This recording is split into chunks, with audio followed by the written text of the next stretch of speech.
del 17 al 19. Mateo capítulo 20, del 17 al 19. Dice la palabra: subiendo Jesús a Jerusalén, tomó a sus 12 discípulos aparte en el camino y les dijo: he aquí subimos a Jerusalén, y el Hijo del Hombre será entregado a los principales sacerdotes y a los escribas, y le condenarán a muerte, y le entregarán a los gentiles para que le escarnezcan, le azoten y le crucifiquen, mas al tercer día resucitará. Padre, gracias por tu palabra, nos gozamos en ella, y ahora, Señor, nos disponemos a estudiarla y te pedimos que a través de tu Espíritu ilumines nuestras mentes para comprender estas verdades que tienes para nosotros. En el nombre de Jesús, amén. Pueden sentarse, hermanos. El estudio de esta noche lo hemos titulado Los sufrimientos de Cristo. Los sufrimientos de Cristo. Está claro que el Señor quería que sus discípulos entendieran que pronto Él se enfrentaría con la muerte, o sea, con el plan que Dios había dispuesto para la redención del mundo, en el cual la muerte de su Hijo sería esencial, así como también quería prepararlos para lo que vendría en sus vidas cuando Él ya no estuviera. Jesús sabía lo difícil que era para los discípulos comprender lo que Él estaba tratando de decirles, porque ellos eran un reflejo de la mentalidad judía de la época. Al igual que para la mayoría de los judíos de nuestro tiempo, la idea de un Mesías sufriente y moribundo era impensable, era una incoherencia absoluta. Tal como los demás judíos, los discípulos estaban esperando un león y no un cordero. El león vendría después, antes vendría el cordero, ¿verdad? De modo que por tercera vez se registra que el Señor los lleva aparte y trata de hacerles ver la realidad de lo que estaba a punto de acontecerle. Hay varias ideas sobre esto en este pasaje que me gustaría compartir en el estudio de esta hora. En primer lugar, el plan del sufrimiento de Jesús. Dice el verso 17 y el 18, la primera parte: subiendo Jesús a Jerusalén, tomó a sus 12 discípulos aparte en el camino y les dijo: he aquí subimos a Jerusalén. Bueno, ya Jesús había concluido su ministerio en Galilea, y como hacían a menudo los viajeros judíos de Galilea, con el fin de no tener que pasar por Samaria, Él viaja por el lado este del Jordán y cruza hacia Jericó.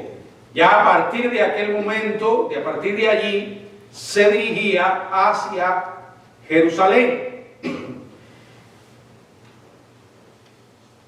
El hecho de que llamara a sus discípulos aparte, porque dice la palabra, tomó a sus 12 discípulos aparte en el camino, indica de que no estaban viajando solos, sino que iban en compañía de otros.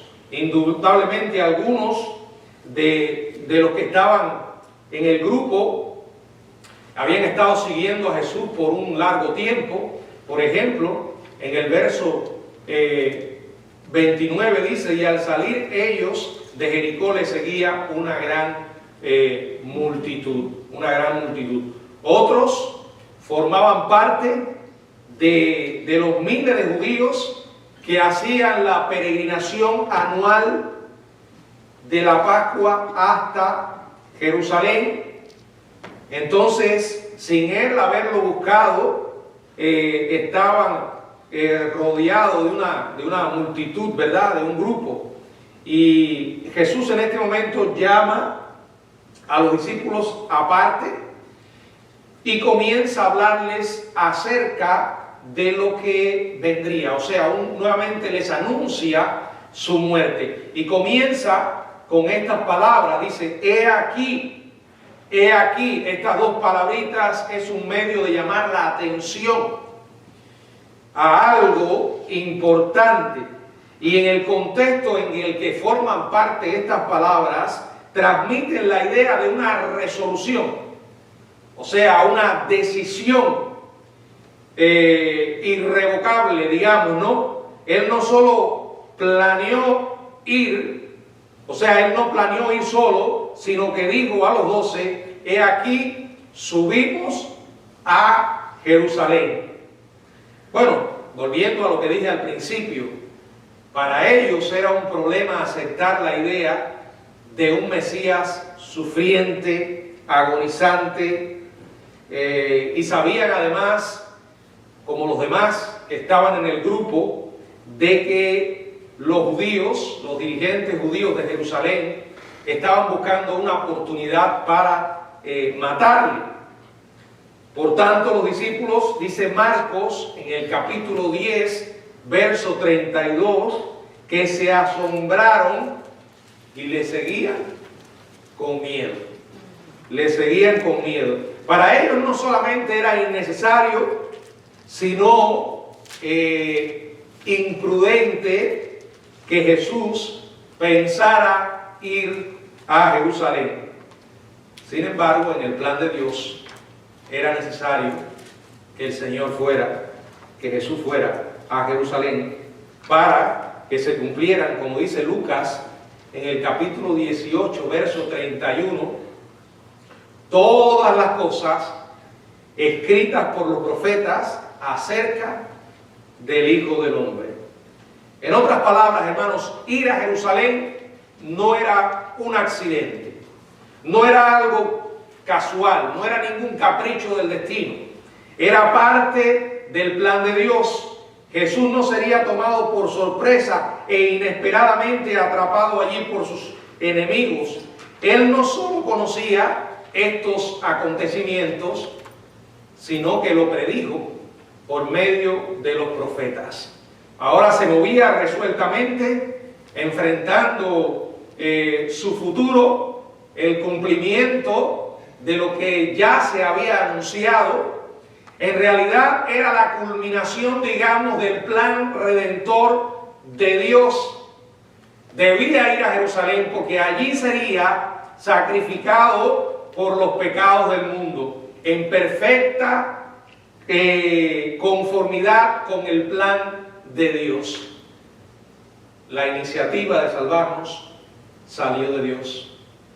Cuando Adán y Eva pecan, inmediatamente Dios promete la llegada de un Redentor. Dice la Biblia que el sacrificio de Cristo estaba en el corazón de Dios, dice que fue inmolado por nosotros desde antes de la fundación del mundo. O sea, aquí en los evangelios lo que encontramos es un registro de la ejecución del plan de Dios, sin importar qué elementos humanos intervinieron para realizarlo. Tampoco se excluye de responsabilidad a esos elementos humanos, pero por encima de todo estaba el plan de Dios llevándose a cabo. En segundo lugar, vemos las predicciones del sufrimiento de Jesús. En el verso 18, la segunda parte, y en el verso 19, primera parte, dice: y el Hijo del Hombre será entregado a los principales sacerdotes y a los escribas, le condenarán a muerte y le entregarán a los gentiles. Bueno, Jesús se refiere a sí mismo, o como ocurrió también, fue mencionado por los escritores del Evangelio unas 80 veces como el Hijo del Hombre. Un título del Antiguo Testamento que hace énfasis en la divinidad del Mesías y que resalta la encarnación y la humillación del Hijo de Dios. Jesús declaró que sería entregado, dice la Biblia, a los principales sacerdotes y a los escribas. El Señor no mencionó a aquel por quien sería entregado. Ustedes saben, Judas, ¿verdad? Sin embargo, aquí aparecen los escribas y los principales sacerdotes. Estos estos grupos vienen a formar lo que podría llamarse la aristocracia hereditaria e intelectual del judaísmo. Estos religiosos eran en realidad la élite que llegaron a odiar con gran vehemencia al Señor y a oponerse, porque con su mensaje llegó condenando la hipocresía y la impiedad del poder que ellos representaban. Además, al ser el organismo ejecutor del Alto Concilio, el Sanedrín, ellos pronto condenarían a muerte a Jesús. ¿Por qué? Porque Roma no permitía que las naciones sometidas impusieran la pena de muerte. Entonces los religiosos judíos podían condenarlo a muerte, pero no podían ejecutarlo sin la aprobación de Roma. Por eso tenían que entregarle, como dice la Biblia aquí, a los gentiles romanos para que ellos llevaran adelante el plan asesino. Y debido a que no pudieron convencer a Pilato, el gobernador romano, de que los agravios religiosos de Jesús merecían la muerte, entonces ellos recurren, como registran los evangelios en Juan 19:12, a una especie de chantaje. Quiero que veamos ese versículo, si alguien puede buscarlo. Juan 19:12. Juan 19:12. Desde entonces procuraba Pilato contarlo, pero los judíos daban voces diciendo: si a este sueltas, no eres amigo de César. Todo el que se hace rey, a César se opone. Fíjense cómo ellos usaban este tipo de chantaje para llevar a Jesús a la muerte, ¿no? O sea, ya vimos en esta porción el plan de la muerte de Jesús, del sufrimiento de Jesús. Vimos las predicciones de este sufrimiento y ahora quiero que veamos la proporción y el poder del sufrimiento de Jesús. Dice el verso 19, segunda parte, para que le escarnezcan, le azoten y le crucifiquen, mas al tercer día resucitará. Bueno, mientras Jesús estaba en manos de las autoridades romanas, estas le escarnecieron, lo azotaron, según se acostumbraba a hacer con los prisioneros que no eran ciudadanos romanos. Pilato primero hizo azotar a Jesús con látigos de cuero, que como ya hemos explicado en otras ocasiones, estos tenían unos pedazos de hueso y metal incrustado.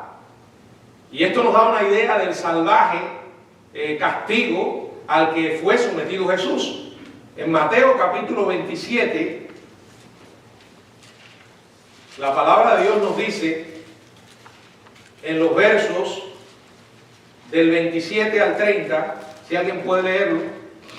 Entonces los soldados del gobernador llevaron a Jesús al pretorio y reunieron alrededor de él a toda la compañía, y desnudándole le echaron encima un manto escarlata y pusieron sobre su cabeza una corona tejida de espinas y una caña en su mano derecha, e hincando la rodilla delante de él le escarnecían diciendo: salve, rey de los judíos, y escupiéndole tomaban la caña y le golpeaban en la cabeza. Bueno, todo esto es un ejemplo de la dolorosa humillación que tuvo que soportar el Señor Jesús. Después de todo esto, lo sacan y lo crucifican. Y es significativo que cuando se refiere a los sufrimientos de Cristo, antes y durante la crucifixión, siempre el Nuevo Testamento emplea el plural. Por ejemplo, en 2 Corintios, capítulo 1, verso 5, dice la palabra: porque de la manera que abundan en nosotros las aflicciones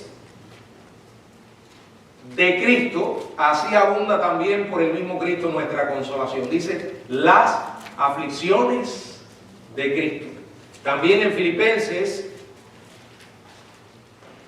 en el capítulo 3, verso 10, dice, a fin de conocerle y el poder de su resurrección y la participación de sus padecimientos. En Hebreos capítulo 2,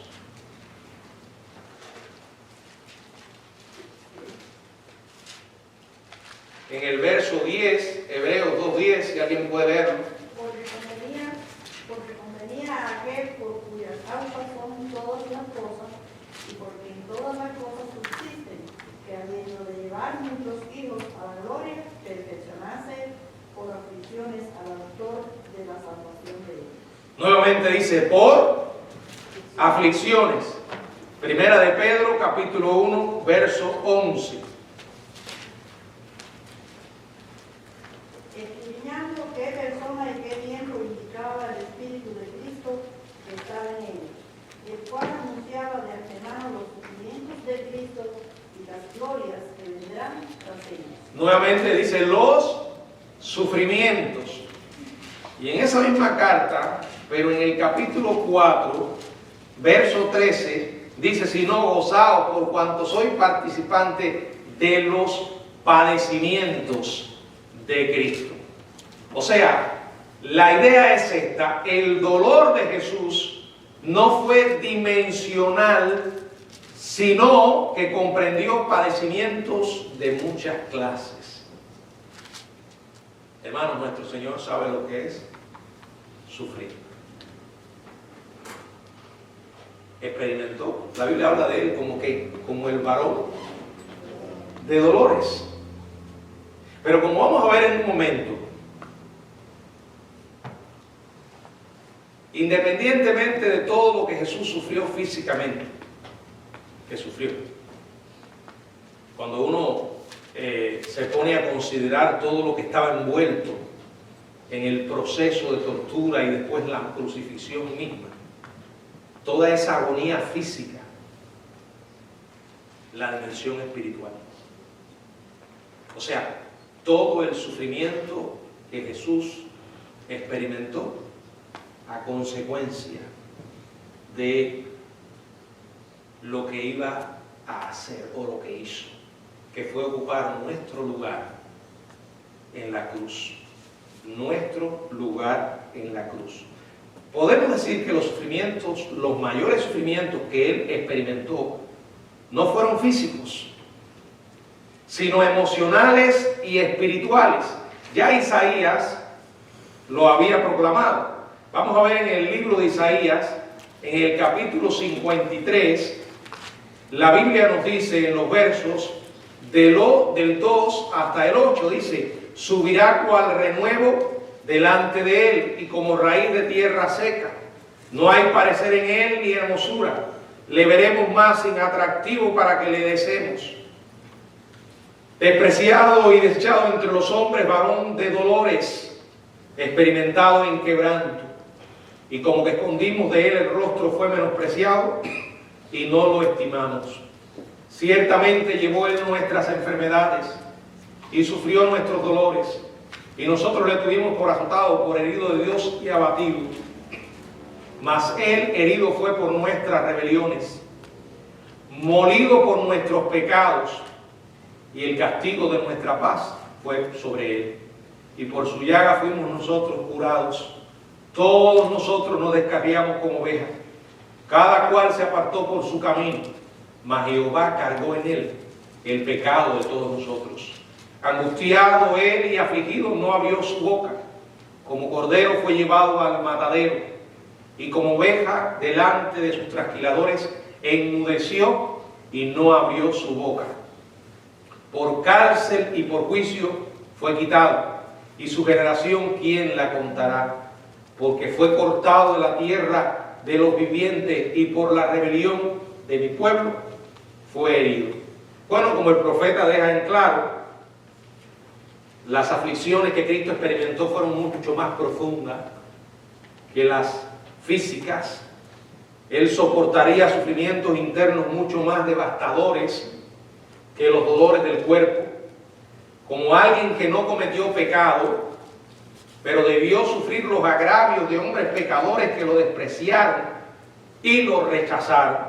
Bueno, en realidad fue quebrantado por su propio Padre, a fin de que pudiera llevar el castigo que la humanidad caída merecía, pero que no podía sobrevivir.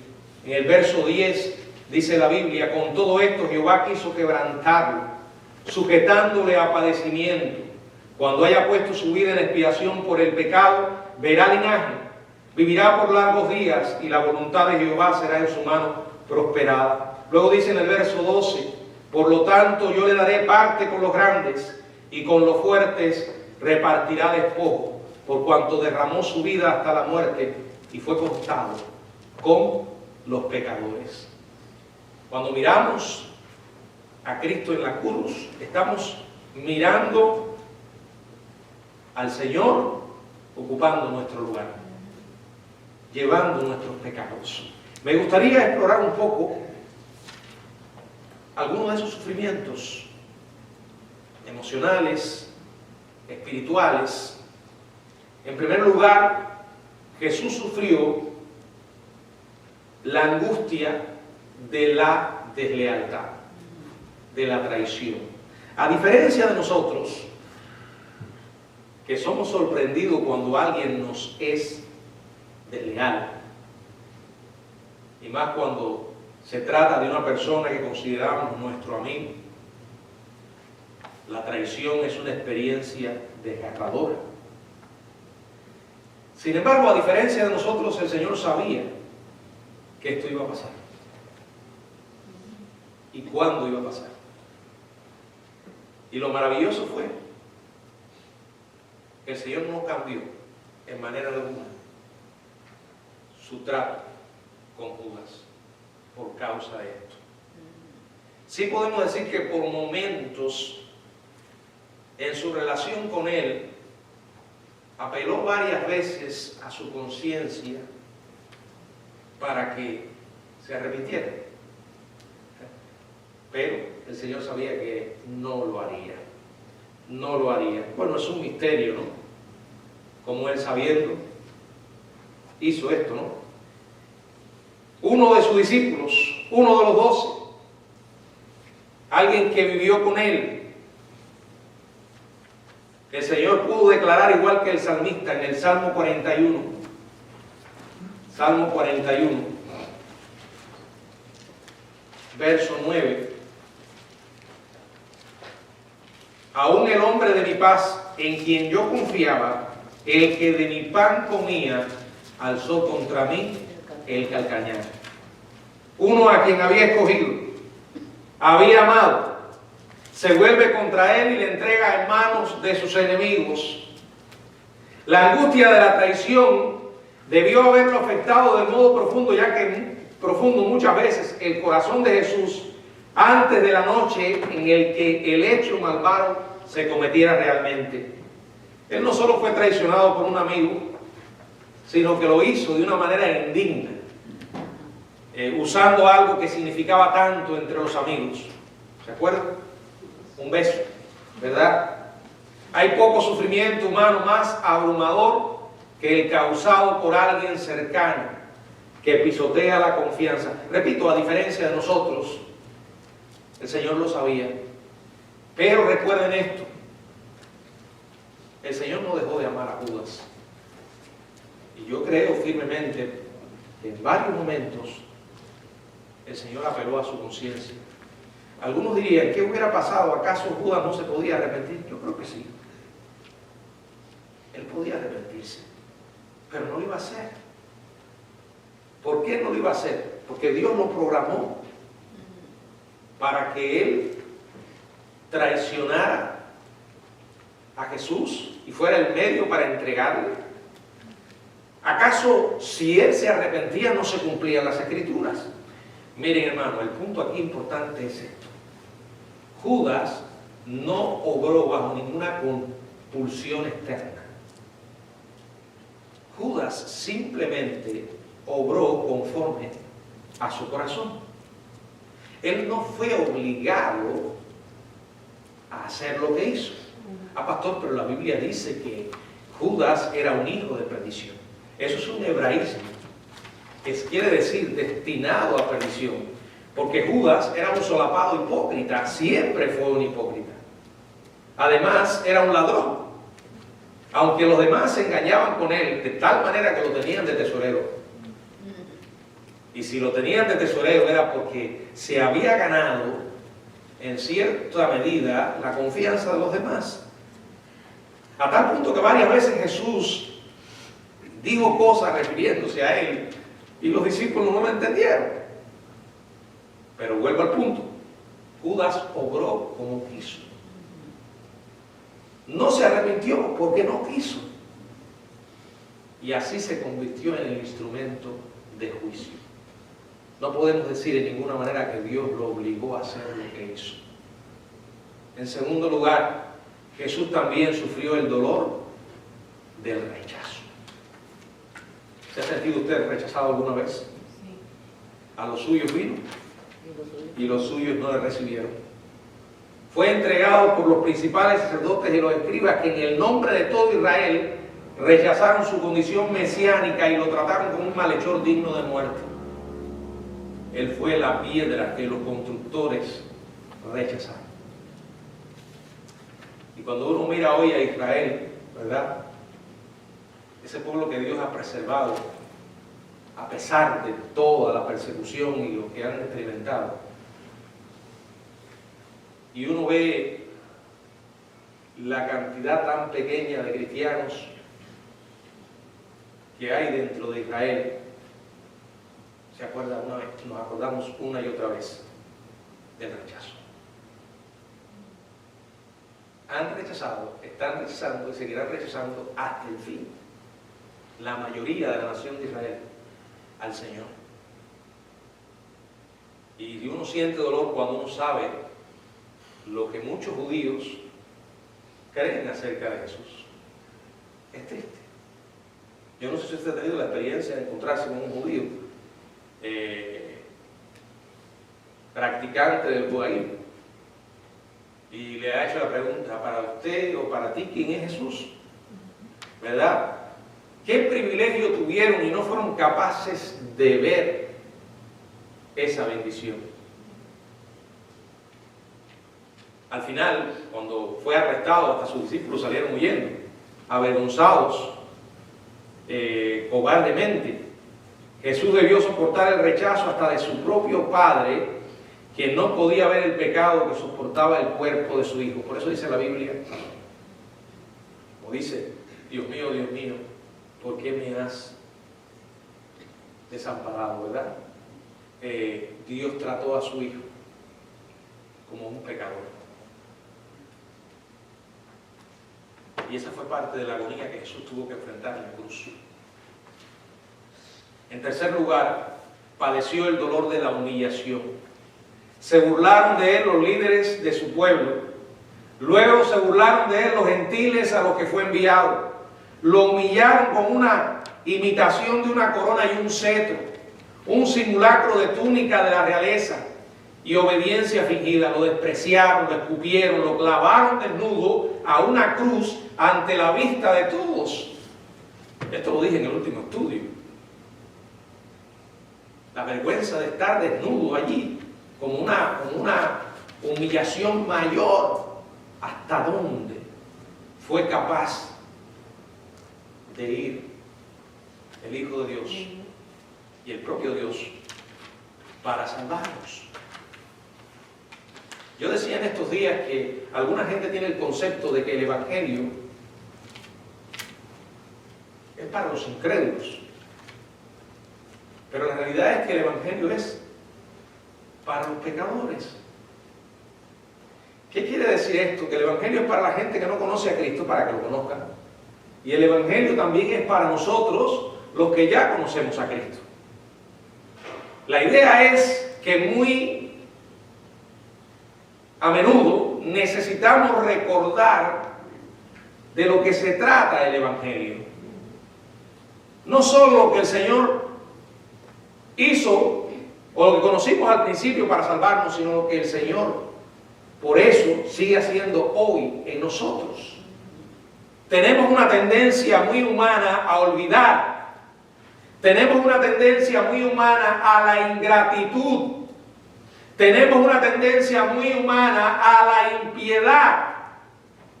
¿Saben lo que significa la palabra impiedad? Muchas veces pensamos que los impíos solo son los incrédulos. Los cristianos actuamos impíamente muchas veces. La impiedad es vivir sin pensar en Dios. Tan simple como eso.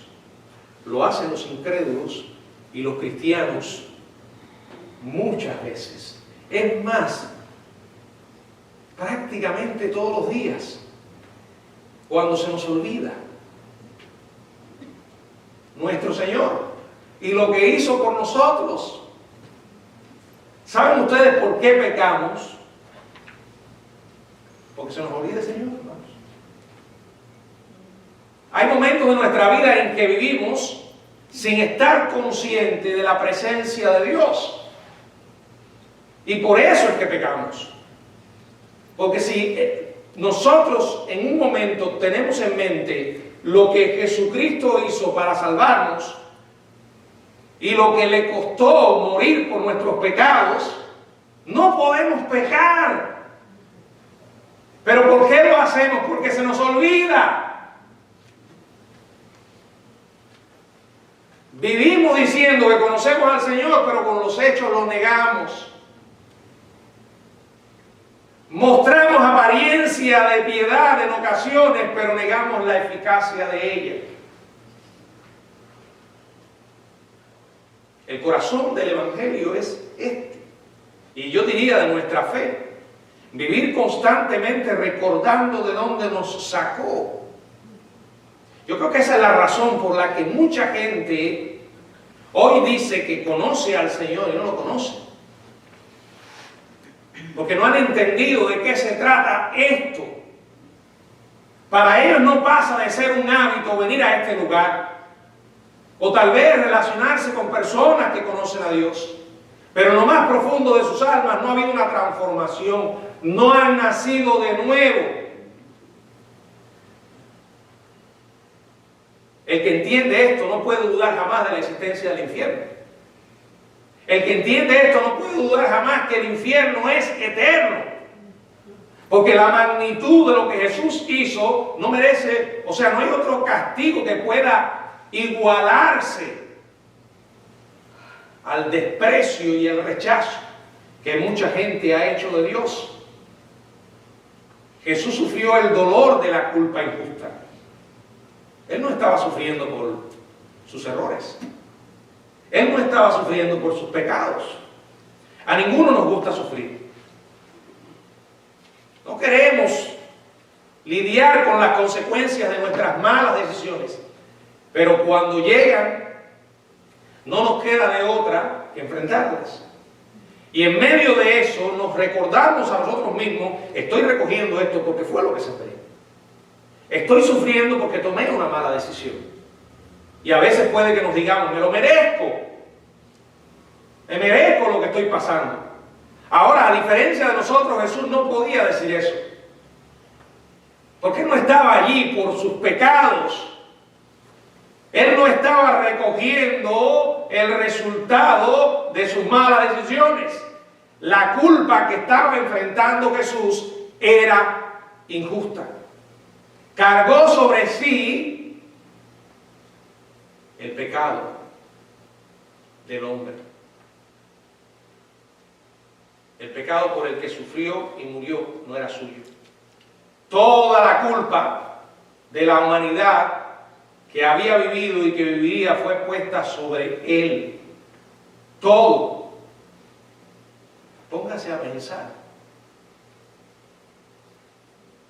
lo que el hombre es capaz de hacer, por lo que ha hecho, hace y seguirá haciendo. Piense. Todas esas barbaridades que tú y yo hacemos, todas esas barbaridades e infamias que hacen otros, de las que estamos muy conscientes y más dispuestos a verlas que las nuestras. Pero Jesús pagó por todo eso. Fue tal vez la posibilidad de llevar esa culpa y vergüenza a lo que hizo que Cristo quien despreciaba el pecado, sudara grandes gotas de sangre mientras oraba esa última noche en Getsemaní. Eso nos da una idea de la agonía extrema que enfrentó el Hijo de Dios. Y como he dicho en otras oportunidades, nuestra mente se queda corta, porque no hemos conocido otra cosa que el pecado. Pero para Él, que es santo,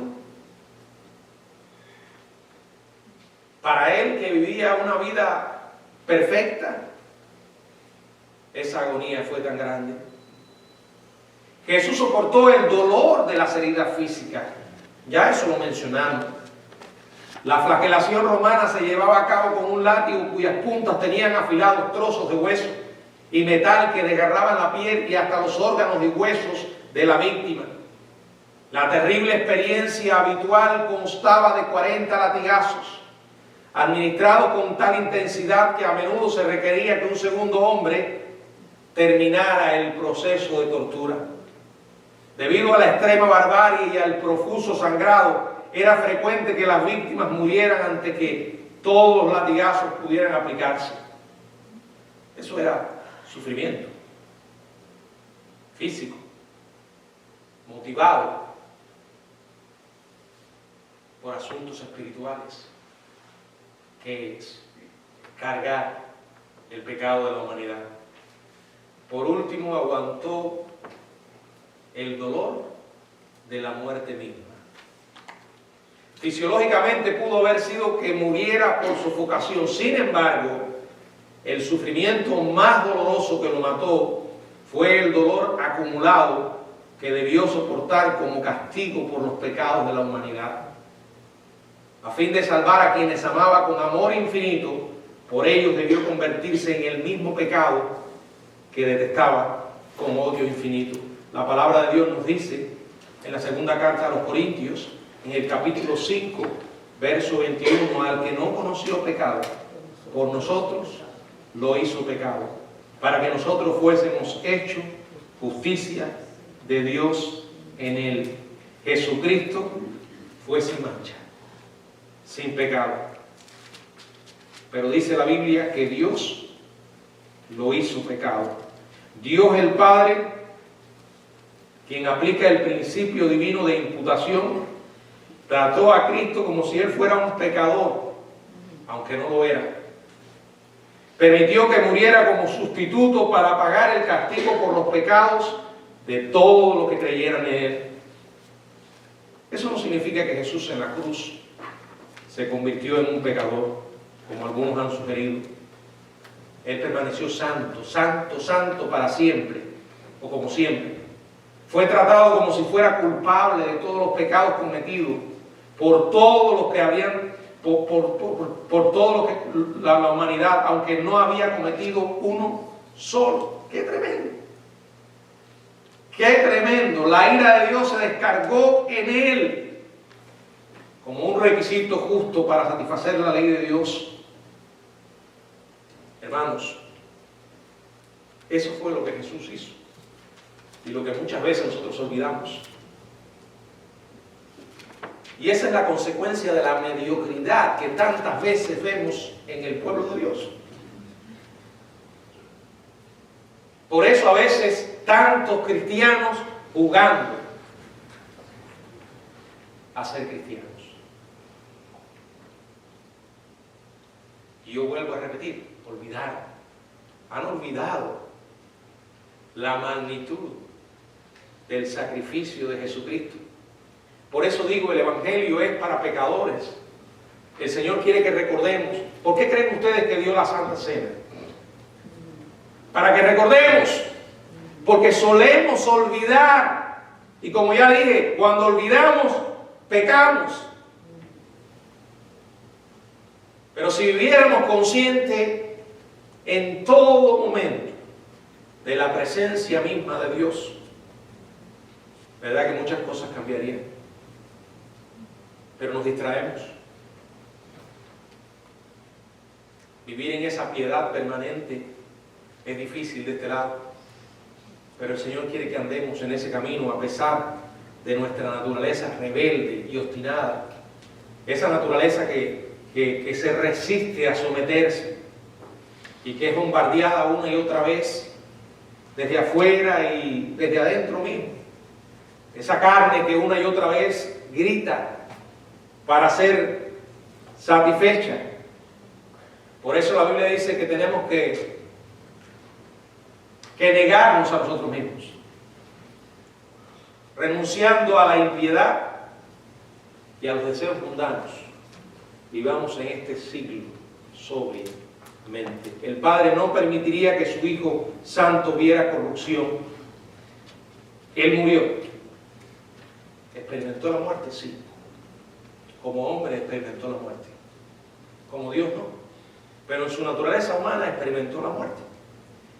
Pero dice la palabra que se levantó entre los muertos. Resucitó. Y cuando tú y yo creemos, tenemos la esperanza de la vida eterna en el momento que nos llegue la hora de partir y la esperanza final de la resurrección de entre los muertos.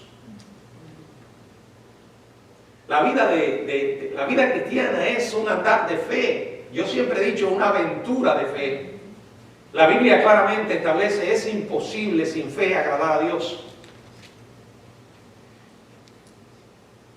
Y he visto que algunas personas tienen un serio problema a veces con esto de la resurrección y de la vida eterna. Con esto de que cuando mueres, enfrentas una eternidad. Bueno, si llegas a creer en Jesús, o llegas a creer en el Dios vivo, todo es posible, ¿verdad? Para el Dios que creó este mundo, y dentro de este mundo nos creó a nosotros, el Dios que da vida, que permitió que el ser humano sea, digamos, co-creador con Él, porque el hombre y la mujer, a través de la familia, se pueden multiplicar. La vida se concibe en el vientre de una mujer. Sabemos esto, y desde pequeños, cuando empezamos en la escuela, allí nos explicaban cómo se producía todo esto. Es probable que todos los que estamos aquí son familiares con ese proceso. Pero me temo que por haberse hecho familiar, lo dejemos de ver como lo que realmente es. Un milagro. La vida humana es un milagro. Lo que pasa es que como lo vemos todos los días, lo consideramos como algo normal. Pero es un milagro. Ahora, el Dios que creó la vida y que creó este mundo, no tiene ningún problema para preservar el alma de los hombres en la eternidad. Y aquellos que conocemos a Jesucristo, vemos a un Salvador que se levantó de los muertos. Vamos a ver que los muertos resucitan como una cosa imposible. Para Dios nada es imposible. Jesús venció la muerte. El Padre lo levantó como una aprobación de su sacrificio perfecto. Y como Él vive, dice la Biblia, nosotros también viviremos. ¡Qué esperanza tremenda! Amados, que nunca olvidemos todo lo que Jesús sufrió por nosotros. Amén. Que nuestra oración sea: Señor, ayúdenos a recordar. Que nunca olvidemos. Leamos los evangelios una y otra vez. La historia de la muerte y resurrección de Jesucristo aparece en los 4 evangelios. Disfruta leyendo y recordándote a ti mismo que lo hizo por ti. Y aquellos que todavía no conocen a Jesús como su Salvador, piensan, el amor de Dios fue tan grande y es tan grande por ti, que fue capaz de dar a su Hijo para salvarte. ¿Qué vas a hacer con eso? Si tomas la equivocada decisión de despreciar esto, tendrás que enfrentarte con Él como juez, porque Dios hizo todo por salvarte. Y ahora, los que ya conocemos a Jesús, podemos una y otra vez decir: Señor, gracias. Como decía la alabanza, gracias, Señor.